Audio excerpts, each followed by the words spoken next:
नमस्कार, स्वराज आर्टमध्ये आपल्या सर्वांचं मनपूर्वक स्वागत। आज आपण बघूयात पारंपरिक विदर्भ पद्धतीचा अतिशय चविष्ट खूप खमंग असा बेत, तो म्हणजे बेसन तेल खिचडीची रेसिपी। आपण नेहमी करता खिचडी बरोबर कढी बनवतो, ताक बनवतो, पण विदर्भामध्ये आवर्जून बऱ्याच वेळा हे बेसन खिचडी बनवतात। खूप अफलातून असं कॉम्बिनेशन आहे आणि पारंपरिक अशी रेसिपी मी तुम्हाला दाखवली आहे। चला तर बघूयात आता याची कृती।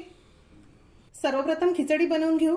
खिचडी बनवण्यासाठी सर्वप्रथम आपल्याला लागणार आहे 1 वाटी तांदूळ। इथे तुम्ही कुठलेही मोकळे होणारे तांदूळ वापरू शकतात। मी कालीमुछ तांदूळ वापरले आहे। कालीमुछ तांदळाची खिचडी छान मोकळी अशी होते। आणि अर्धी वाटी तूर डाळ। डाळीचं प्रमाण तुम्ही तुमच्या आवडीनुसार कमी अधिक करू शकतात। काही जण जेवढ्याच तेवढं प्रमाण देखील घेतात, पण मी तांदूळ जास्त आणि डाळ त्याच्या निम्मे घेत असते। सर्वप्रथम कुकरमध्ये हे 1 वाटी तांदूळ घालूया। अर्धी वाटी तुरीची डाळ,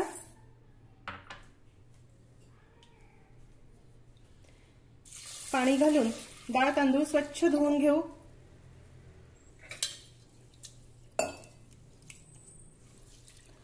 दोन पाण्याने आता डाळ तांदूळ मी स्वच्छ धुवून घेते।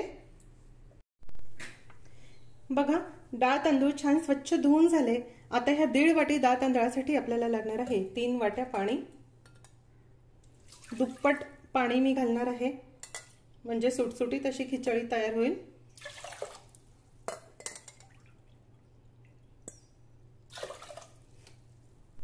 यामध्ये चवीनुसार मीठ घालूया। अगदीच चिमूटभर हिंग,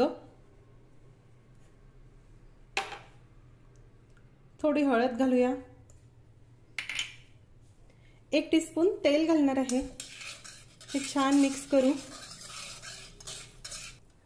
हे बघा, आता मध्यम आचेवर याला उकळी येण्याची आपल्याला वाट बघायची आहे। हे डाळ तांदळाच्या मिश्रणाला छान उकळी आली आहे। एक वेळा चमच्याने आपण हे तळापासून ढवळून घेऊ। या पद्धतीने जर तुम्ही भात खिचडी केली तर ती कुकरमध्ये तळाला कधीही लागणार नाही। जेव्हा आपण भात खिचडीमध्ये गार पाणी घातलेलं असते, तेव्हा ते तांदूळ आणि डाळ पाण्याला उकळी येईपर्यंत तळाशी जाऊन बसतात आणि मग ही खिचडी जर तुम्ही शिजवली तर ती तळाला लागण्याची शक्यता असते।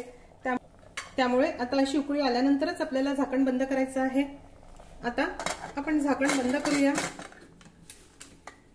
गॅसची फ्लेम मध्यम करू आणि मध्यम आचेवर 3 शिट्या काढायच्या आहे। खिचडी शिजते तोपर्यंत बेसन बनवून घेऊया। विदर्भामध्ये पिठल्याला बऱ्याच ठिकाणी बेसन असे म्हणतात। बेसन बनवण्यासाठी इथे मी साधारण 2 टेबलस्पून तेल गरम करायला ठेवलं आहे। तेल गरम झालं की त्यामध्ये जिरं मोहरी घालूया।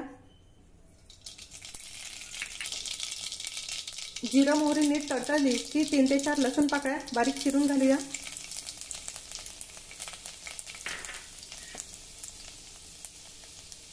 एक मध्यम आकाराचा कांदा, कितीतरी विविध प्रकारचं बेसन विदर्भामध्ये बनवतात। कांद्याचं बेसन, टोमॅटोचं बेसन, ताकातील बेसन, कांदा न घालता केलेलं बेसन, लाल तिखटाचं बेसन, हिरव्या मिरचीचं बेसन आणि पालेभाज्यांच्या बेसनाचे देखील भरपूर प्रकार बनवले जातात। सर्वांच्या चवी अप्रतिम लागतात। घरात भाजी नसेल, झटपट काहीतरी बनवून खायचं असेल तर तुम्ही हा तेल खिचडी बेसनाचा बेत बनवून बघू शकतात। हे बघा, कांदा लसूण छान हलका तांबूस रंगाचा झाला। आता यामध्ये थोडी हळद घालूया। चवीनुसार लाल तिखट। एक वेळा छान मिक्स करून घेऊ आणि 1.5 ग्लास इथे मी पाणी घालणार आहे।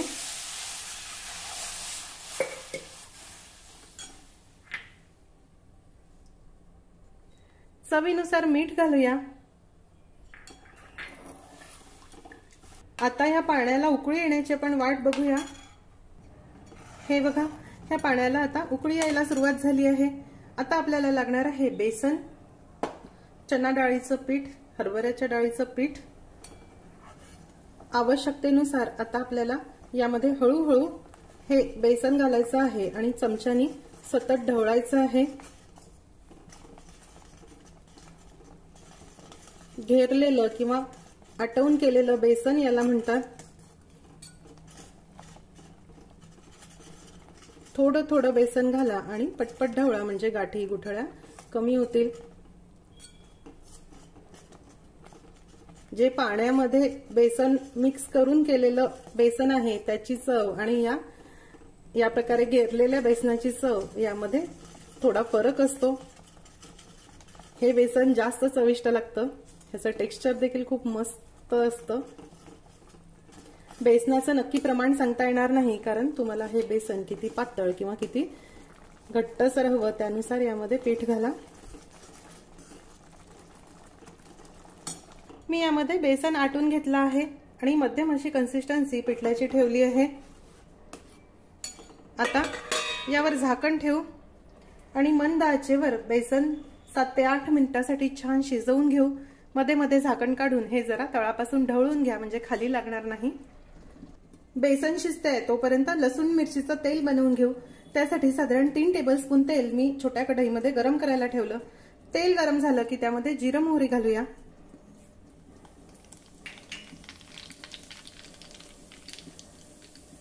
5 ते 6 लसूण पाकळ्या बारीक चिरून घालायच्या आहे आणि 3 ते 4 सुक्या लाल मिरची. ह्या मिरच्या देखील यामध्ये छान तळून घेऊ. गॅसची फ्लेम आता आपण बंद करू. तेलाच्या उष्णतेमध्येच आता लसूण आणि मिरची छान तळल्या जाईल. लसूण जर खूप लाल झाला तरी देखील त्याची चव बदललेली लागते. थोडा हलकासा तांबूस फक्त हा व्हायला हवा. लसूण देखील छान हलका तांबूस रंगाचा झाला आणि मिरच्या देखील खमंग झाल्या आहे. आता आपण हे तेल काढून घेऊया. हे बघा, बेसन किती छान शिजलं. कडेने याला तेल देखील सुटलं आहे. अगदी रटरट शिजलं. ह्याच पद्धतीचं आपल्याला हे हवं. आता आपण गॅस बंद करूया. कोथिंबीर घालू. कुकर देखील गार झाला आहे. आता आपण हा उघडून घेऊ.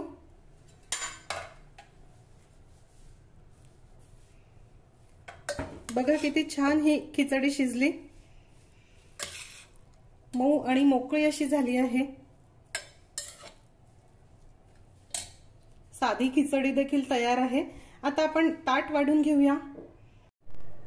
गरमागरम चविष्ट अशी साधी खिचडी, सोबतीला कांदा, लोणचं आणि हे बेसन.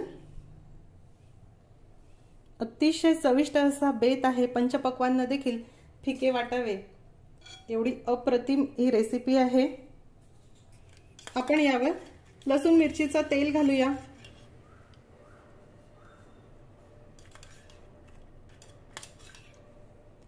या खिचडीमध्ये मिरची कुस्करून खायला खूप मस्त लागते. बेसनावर देखील थोडं फोडणीचं तेल घालू. कोथिंबीर. अतिशय चविष्ट अशी बेसन खिचडी तयार आहे. अतिशय चविष्ट अशी तेल खिचडी आणि बेसन तयार आहे. ही खिचडी तुम्ही ही मिरची यामध्ये कुस्करून आणि त्यामध्ये थोडं बेसन घेऊन खाऊन बघा. अप्रतिम लागते. मस्त अशी रेसिपी आहे. नक्की करून बघा. आजची रेसिपी आवडल्यास रेसिपीला लाईक करायला व शेअर करायला विसरू नका. माझ्या चॅनलला देखील नक्की सबस्क्राईब करा. अशीच एक छानशी रेसिपी घेऊन भेटूया स्वराज आर्टच्या पुढच्या भागामध्ये. तोपर्यंत चवीने खा आणि निरोगी राहा.